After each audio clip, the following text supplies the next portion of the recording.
post 9/11 GI Bill I have qualms with on sort of two dimensions, and one is that a veteran's going to come out of the military and their living expenses paid, they're going to have their tuition paid, their books and stipends paid, and then it takes away a lot of that responsibility to figure out how to live your life. Like you just live entirely off taxpayer largesse.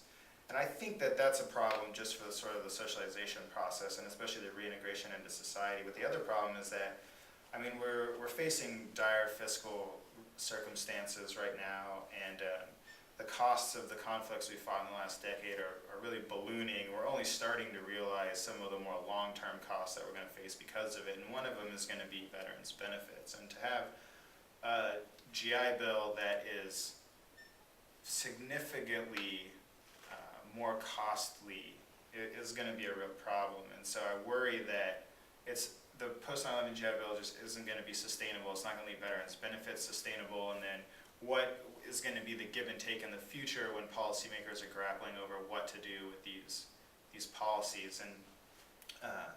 And I'd hate to see medical services suffer at the expense of GI Bill benefits because it's seen as more important than the medical services that are provided or something like that. And so I'm not sure how I feel about the establishment of the post 9/11 GI Bill, but I think overall I feel like it's not a great decision that we've made, and it'll be interesting to see where benefits go in the future as fiscal concerns become a greater reality and people start to look at the real long-term costs of veterans' benefits. And